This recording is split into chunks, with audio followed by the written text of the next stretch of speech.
আসসালামু আলাইকুম রহমতুল্লাহ। আশা করি আপনারা সকলে ভালো আছেন। তো বরাবরের মতো ক্যারিয়ার হেল্পলাইন চ্যানেলের পক্ষ থেকে আপনাদের সকলকে জানাই স্বাগতম। তো কথা না বাড়িয়ে চলে যাই আজকের ভিডিওর মূল টপিকে।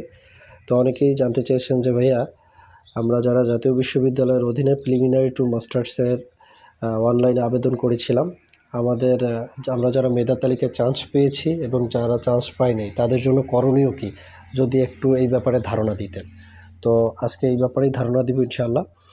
তো তার আগে বলে নিই, চাকরির প্রস্তুতি, চাকরির বিজ্ঞপ্তি এবং জাতীয় বিশ্ববিদ্যালয়ের আপডেট সহ শিক্ষা সংক্রান্ত সকল ভিডিও পেতে আমাদের চ্যানেলটি সাবস্ক্রাইব করে রাখবেন এবং বেল বাটনটি অল করে রাখবেন।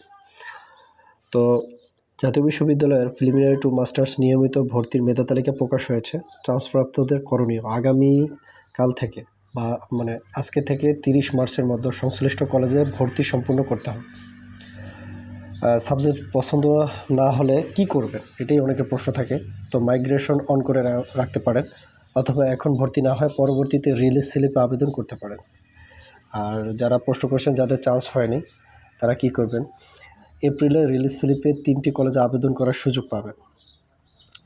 যারা প্রাথমিক আবেদন করতে পারেননি, রিলিজ স্লিপের আগে নিউ একবার সুযোগ দিতে পারে। আর যারা নিয়মিত ক্লাস করতে পারবেন না, প্রিলিমিনারি টু মাস্টার্স প্রাইভেট কোর্সে ভর্তি হতে পারেন।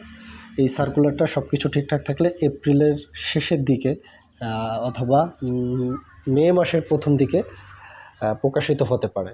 তো এই ছিল প্রিলিমিনারি টু মাস্টার্স নিয়মিত প্রোগ্রামে যারা চান্স পেয়েছেন তাদের জন্য করণীয়, যারা চান্স পান নাই তাদের জন্য করণীয়, এবং যারা প্রাইভেট কোর্সে ভর্তি হবেন তাদের জন্য। আপনাদের যদি কোনো প্রশ্ন থাকে বা কোনো প্রোগ্রাম নিয়ে কোনো ভিডিওর প্রয়োজন হয়, আমাদের কমেন্ট বক্সে জানাবেন, ইনশাআল্লাহ আমরা সেটা তৈরি করার চেষ্টা করব। তো এতক্ষণ সাথে থাকার জন্য অসংখ্য ধন্যবাদ।